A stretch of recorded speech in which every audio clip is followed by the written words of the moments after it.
Aliás, quanto mais você vai crescendo na vida, quanto mais simples você for, mais chance você tem de ficar rico de verdade.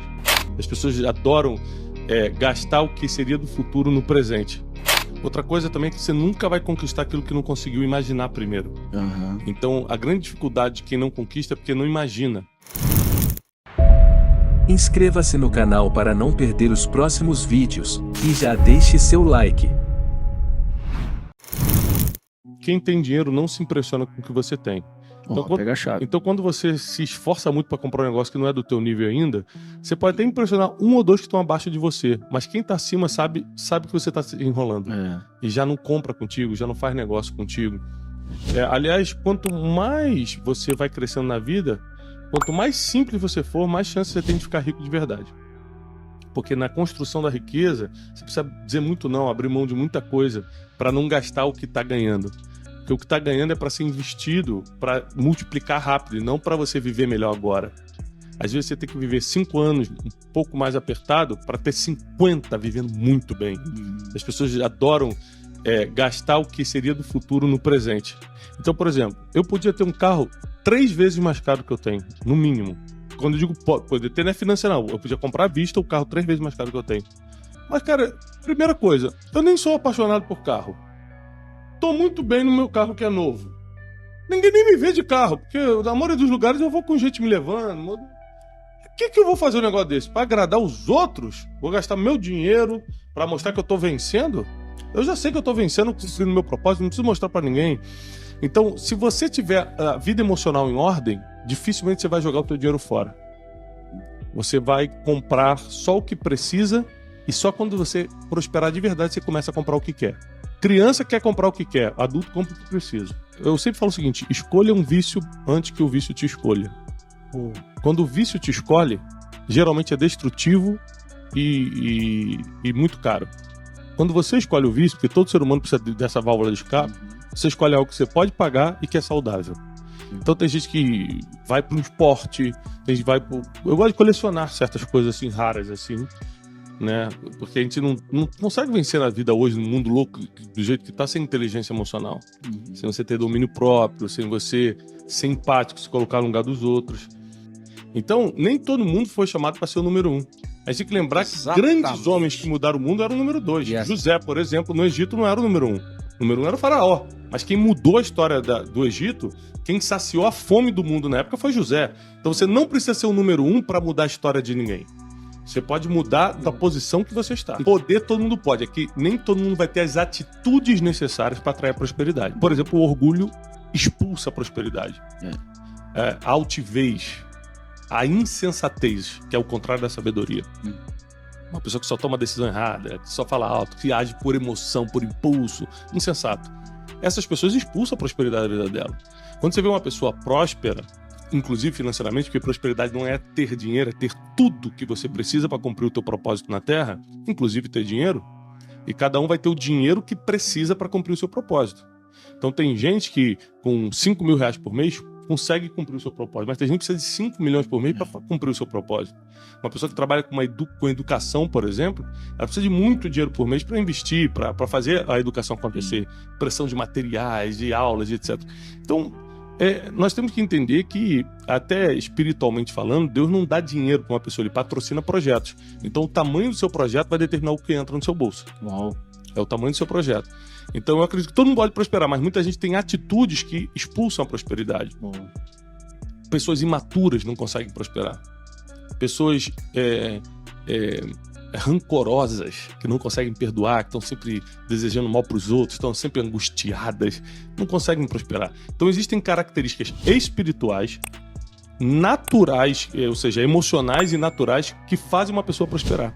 Então uma pessoa que espiritualmente está preparada para prosperar é uma pessoa grata, uma pessoa que perdoa, uma pessoa que não guarda rancor, isso está na vida espiritual. Uma pessoa que ajuda as pessoas sem esperar nada em troca, que é servir. Essa questão de servir conecta muito as pessoas. Tem 2 formas de você se conectar com as pessoas. Presente, dinheiro, isso inclusive é Bíblia, tem Provérbios, que os presentes alargam os amigos. E o segundo é servir. Não, Thiago, eu não tenho dinheiro, como é que eu vou dar presente? Cara, serve a pessoa. Ninguém consegue resistir a uma pessoa que tem um espírito serviçal. Crença limitante é uma voz interior que, como já diz a frase, te limita quando você precisa crescer, ela te segura. Ou seja, caramba, eu vou expandir minha barbearia. Não, mas eu não posso, eu não mereço. Ou eu vou quebrar. Não, eu sou pobre, nada a ver. Ou seja, você começa a colocar, a sua mente começa a colocar limites nas suas intenções, nos seus sonhos. É muito comum isso. E uma coisa que eu tenho percebido é que as pessoas que conseguem quebrar as crenças limitantes, eu tinha várias, eu só consegui crescer na minha área porque eu quebrei muita crença limitante, como o Bruno falou, na vida dele, na área dele. Você se torna um produto diferente. Por quê? Porque quando você quebra a tua crença limitante, você começa a fazer algo que ninguém está fazendo. Então, por exemplo, só para você entender a importância de um barbeiro na minha vida, nas coisas que eu faço. Quando eu comecei a fazer o que eu fazia, não sei se você já viu uma foto minha antigamente, eu era muito estranho, eu era um cara estranho, né? E feio, você fala? De estranho, eu era um cara estranho, assim, não dava pra entender bem, assim, Aí eu comecei a emagrecer, comecei a me cuidar e tal. Mas sabe o que fez diferença na minha vida? Foi o corte de cabelo. Então você vê que cada um pode contribuir na vida do outro com aquilo que tá fazendo. Uhum. Só que, uma coisa, Bruno, tem gente que não nasceu pra ser rico. Ele não nasceu e nem quer. Então essa pessoa ela pode cortar cabelo a vida toda. Tem gente que sente uma necessidade de crescer financeiramente, estruturalmente e tal. E ela pode também estar cortando cabelo, só que ela vai começar a virar mais gestor do que operacional. Eu explico muito isso. Enquanto você está com a mão na massa, você não ganha dinheiro. Você só paga a conta. E você só consegue ganhar dinheiro quando você vai pro estratégico, não mais pro operacional. E tem pessoas muito boas no operacionais fazendo acontecer e você agora tem a visão do negócio.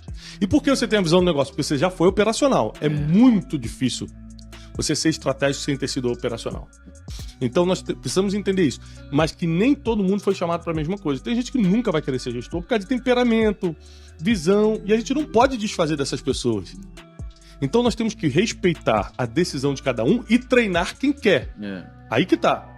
Então você tem um propósito, você tem um chamado maior do que simplesmente fazer tal coisa? Beleza, eu te treino. Mas a gente não pode também acusar quem não quer. Por quê? Porque cada um foi chamado por uma coisa, cada um tem um temperamento que exige uma estrutura. Às vezes o temperamento da pessoa é só ficar ali, tranquila, o propósito dela... Eu falo muito sobre isso, cara, não existe propósito grande e pequeno. Minha mãe não trabalhou na vida, foi dona de casa a vida toda, não era uma pessoa importante na sociedade, não tinha seguidores nas redes sociais e nunca foi rica. Só que é o seguinte, o propósito de vida dela foi criar eu e meus irmãos. E ela fez isso muito bem. Muito bem. E eu e meus irmãos somos relevantes para a sociedade, a gente ajuda a sociedade, a gente ajuda a humanidade. Então, o propósito dela não foi pequeno. Pode ter sido insignificante para muitas pessoas que nem a conheceram, mas para mim foi a razão de tudo. Então, às vezes a pessoa não tem um sonho de fazer algo relevante, mas com aquilo que ela faz, ela vai ajudar muita gente a ser. Então eu tenho certeza que, por exemplo, por causa de um corte de cabelo, no mínimo minha autoestima melhorou. E eu sou um palestrante melhor, sou um escritor melhor, sou uma pessoa que me sente melhor, me aceito mais. Porque lidar com a sua imagem é muito difícil, às vezes você não se aceita. E são pequenos detalhes, cara, que um profissional faz que pode levar a autoestima de uma pessoa, consequentemente melhorar os resultados dela. Como que eu descubro o meu propósito? É pra eu ser engenheiro? É pra eu ser padeiro? É pra eu ser pastor? É pra eu ser aviador? É pra eu ser cabeleireiro? É porque propósito é muito mais simples. Isso tudo que você tá falando não é propósito. É ferramenta. Por exemplo, seus irmãos cantam. O propósito deles não é cantar. Não existe propósito cantar. A ferramenta de cumprimento do propósito pode ser a música. O canto, a música. Propósito é uma coisa muito simples. É aquilo que você faz que os outros saem ganhando. Isso é propósito. Então, meu propósito é ser um mensageiro de boas notícias. O que eu ganho com isso? Nada. Quem ganha é quem está escutando. Eu posso ganhar indiretamente. Ganho seguidor porque alguém gosta da mensagem. Mas não vivo disso. Eu vivo de outra coisa. Eu tenho uma empresa, tenho meus negócios. Então a gente precisa entender que o propósito sempre tem a ver com ajudar pessoas. Sempre. E que geralmente o que você acha que é propósito é só a ferramenta de cumprimento. Hoje mesmo a Júlia, que está aqui, a minha filha, falou assim: pai, eu acho que o meu propósito de vida é tal coisa. Eu falei: não, filha, isso aí não vai ser um propósito de vida, isso vai ser uma ferramenta. Você vai ter que estudar, se preparar para isso aí, mas o teu propósito é algo que vai mudar a vida das pessoas, né? Então, é muito simples. As pessoas não precisam ficar nessa pressão, porque, na verdade, você já pode estar até cumprindo o teu propósito sem ser intencional, você nem sabe. Então, a importância é você estar sempre preocupado em como está o outro, o que você está fazendo para ajudar os outros. E esse negócio de propósito, ele vai se revelando no caminho. Isso é um outro problema. As pessoas acham que dá para falar alguma coisa sem ter autoridade. Ler livro não te dá autoridade, fazer faculdade não te dá autoridade. O que te dá autoridade é experiência. Batalhas vencidas. Passei e venci. Pronto, tem autoridade. Naquilo que você tem autoridade, dá o seu propósito. Deus nunca vai te cobrar você dar algo que não tenha. E Deus é tão justo que até quando Ele te pede alguma coisa, Ele já te deu primeiro. Já tá com você, Ele tá pedindo só o que você tem. E ainda mais quando se trata de relacionamentos. Quando a gente começa a ser abusado, quando a gente já não tem como, a gente não tem mais tempo, a gente não tem mais energia, a gente não tem mais recurso financeiro, mas ainda assim a pessoa continua tirando. Mas é você que tá deixando. Ninguém pode sequestrar tua energia, ninguém pode roubar tua mente, só se você deixar. Então, eu ajudo até o limite da minha saúde emocional, da minha paz interior, da minha condição financeira. A minha condição financeira me permite ajudar algumas pessoas, mas não me permite salvar a África inteira. Então eu não estou preocupado. Eu estou dormindo tranquilo. Por quê? Eu só me preocupo com aquilo que eu posso resolver. O que eu não posso resolver está na mão de Deus. Então a gente começa a ser abusado, Fábio, quando a gente quer dar mais do que Deus nos pediu, quando a gente quer dar mais do que tem, ou quando a gente deixa alguém dominar o nosso destino e não a gente mesmo com Deus. Então, a linha é tênue, é difícil, principalmente para quem não expandiu a consciência. Hoje, o tema que está na minha cabeça aqui, assim, eu estou estudando muito, é a expansão de consciência. Eu tenho para mim que quanto mais você expande sua forma de pensar, mais rico você fica, mais inteligente, mais sábio, mais amoroso, mais ligado às pessoas, mais... O que é expandir a forma de pensar? Expandir a forma de pensar é o seguinte... Gente leigo assim. Vamos lá. Meros mortais. Mortais. É a primeira vez que eu peguei uma carona no jato de um amigo. Então, nunca tinha andado de avião particular e o cara me deu uma carona. Aí eu entrei e fiquei, caramba, né? E quando você não tem ideia quanto custa, você sabe o que é caro. Você fala, isso aqui deve ser caro, mas você não tem ideia do que é, né? Eu falei, muito bom e tal. Eu nem perguntei quanto é que era o avião, porque a minha condição financeira na época era tão aquém que pra que eu quero saber quanto é que custa um avião? Mas eu perguntei assim, que legal, cara, obrigado pela carona. Quanto é que custa um combustível, né, daqui da cidade que a gente tá indo pra até em casa? Aí ele, cara, vai dar mais ou menos uns 50 mil reais. Eu falei, 50 mil? A passagem aérea era R$1.000, sei lá, R$1.500. Aí dentro de mim eu comecei a julgar o cara. Falei, caraca, nada a ver. Se um dia eu tivesse dinheiro... tentando. Não, se um dia eu tivesse dinheiro, eu jamais gastaria com combustível. Pô, pegar um avião é muito melhor, pegar um aviãozinho ali, R$1.500. E aí, na hora, eu percebi o seguinte, tô julgando, e a Bíblia diz, não julgueis para não ser julgado. Não tenho dinheiro nenhum e tô falando que eu não faria. Lógico, eu não faria de acordo com a minha mentalidade e realidade hoje.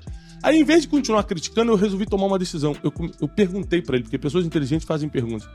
Cara, me explica, porque eu não consigo entender, na ótica que eu tô, com o nível de consciência que eu tenho hoje, me ajuda a entender por que você paga 50 mil de combustível pra ir dessa cidade pra outra se é 1.500 andar ali, num avião comercial normal. Pega o Gol, Latam, essas coisas. Aí ele falou assim, Thiago, como é que você vai trabalhar todo dia? Ele falou, eu vou com o meu carro. Assim, tu consegue pagar o tanque de gasolina do teu carro tranquilo? Eu falei, cara, graças a Deus, dessa fase eu já tinha passado. Eu já tava, né? Não era rico, mas tava com dinheiro já pra não fazer conta de gasolina. Ele falou assim, cara, você iria de ônibus, que, sei lá, era R$5 na época, pra economizar os R$200 de combustível? Eu falei, não, mano, por vários motivos, logística, segurança, eu preciso pagar os R$200. Ele falou, cara, isso é expansão de consciência. Como é pra menos, ou seja...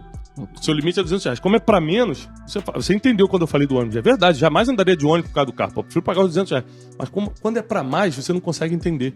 Porque a sua mente não tá aqui em cima ainda. Você não expandiu a forma de pensar. Mas só que o dinheiro que você tem pra botar de gasolina no seu carro, eu tenho pra botar no avião. Eu não vou ficar em 3 horas de fila de aeroporto, porque meu tempo é dinheiro. Essas 3 horas eu faço outro dinheiro, faço outros negócios. E aí eu comecei a entender, caramba, então em vez de criticar, julgar, falar que eu nunca vou fazer, eu vou ficar perguntando as coisas pra expandir a consciência. Eu vou ler mais, eu vou conviver com pessoas que vivem mais do que eu, que têm mais experiência que eu. E outra coisa, tudo que a gente não acha que não pode ter, a nossa mente, para nos proteger, diz que a gente não quer ter. Tem gente que fala assim, eu não quero ser rico não, todo rico é bandido, depois larga a família, não sei o quê. Como você acha que não pode ter, para se proteger emocionalmente, você fala que não quer ter. A pergunta é, você não quer ou não pode? E quando não pode, você acha, pra se proteger, você diz que não quer. E eu falava que não queria isso, que eu não queria aquilo, porque na verdade eu achava que não podia. Claro, ó. Me dá, assim, duas coisas, e pra quem vai nos ouvir também. Cara, eu quero expandir a minha mente. As duas formas mais comuns: leitura, ler os livros certos, e andar com pessoas que têm a mente expandida. Eu começo a andar com pessoas que... Hoje eu ando com pessoas que têm mentalidade muito acima de mim. A minha visão de excelência hoje... Aquele esquema de ser o mais burro da mesa. Exatamente. A minha visão de excelência hoje é totalmente baseada em convivência. Eu conheço vários tipos de rico. Eu sou amigo de muita gente rica. Quando eu digo rico, eu tô falando de bilionário. Gente de 50 bi, 30 bi. Como é que eu vejo visão de excelência? Tem gente que tem 50 bi e não tem excelência. Uhum. Ele só tem dinheiro. Mas a casa não é tão limpa, os funcionários não têm ordem e tal. O cara tem dinheiro pra caramba, não tem excelência. E tem gente, cara, que tem menos do que eles. Tem um nível de excelência, assim, o banheiro é impecável. As coisas são muito organizadas e tal, nível de excelência, sabe? Então, como é que os dois têm dinheiro e um tem mais nível que o outro? Convivência. É com quem eles conviveram, não tem a ver com dinheiro. Então, leitura e convivência é infalível para começar a expandir a consciência. Fantástico, explicadíssimo. Então, tudo que normaliza na tua mente, você começa a achar possível, inconscientemente você começa a trabalhar para ter. Por isso que os ambientes que você frequenta são importantes. Outra coisa também é que você nunca vai conquistar aquilo que não conseguiu imaginar primeiro. Uhum. Então, a grande dificuldade de quem não conquista é porque não imagina. Então, quando você fica olhando uns caras e fala, caramba, um dia eu vou morar aqui. Quando você olha o carro, um dia eu vou ter. Essa imaginação é altamente saudável para a construção de conquistas. Então, quanto mais você imagina, quanto mais... que a gente chama de sonhar, né? Quanto mais você sonha, mais chances você tem. Qual que é a diferença disso para a inveja? A inveja... A diferença é enorme, porque a inveja é como você não tem, você gostaria que o outro não tivesse. Você quer tomar que ele bata esse carro, tomara que ele perca isso. A inveja não é você querer ter, inveja é você querer que o outro que tem perca. Isso é a verdadeira inveja. Você querer ter o que o outro tem é cobiça. E se você não quer ter o que a pessoa tem, mas você gostaria de estar no nível dela, aí é ambição, que é mais saudável. Cobiça é errado, ambição é mais saudável, e inveja é um dos piores erros do ser humano, né? O próprio livro de Provérbios diz que a inveja apodrece até os ossos. Quem poderá ficar de pé diante da inveja? Que é você torcer pro cara se dar mal só porque você não tem. Conhecimento é a única coisa que você não pode ver como despesa, você tem que ver como um investimento, literalmente. Por quê? Porque vai voltar para você. Foi as mentorias que eu participei que me levaram pro nível que eu tô, inclusive financeiro. Né? Você pergunta assim, como é que você conectou com esses caras? Ué, pagando para estar no mesmo ambiente que eles. Estava no mesmo lugar que ele estava ali, eu tô na mentoria, tô nos lugares, vou me conectando. Lógico, você tem que ter resultado na vida, que eles não se conectam com quem não tem resultado, você tem que ter um comportamento adequado, senão tu nem fica na mesa com eles. Tem uma sequência de estratégias, você tem que ser intencional. Porém, você precisa fazer o esforço de investir para estar no ambiente onde as pessoas que podem mudar a tua vida estão. Elas não vão estar lá na quebrada que você está, sabe? Você vai ter que fazer o esforço de sair dali um tempo e entrar no lugar onde essas pessoas estão. E aí, com o teu comportamento, com essa conexão, você vai se levantando. Inscreva-se, curta e compartilhe.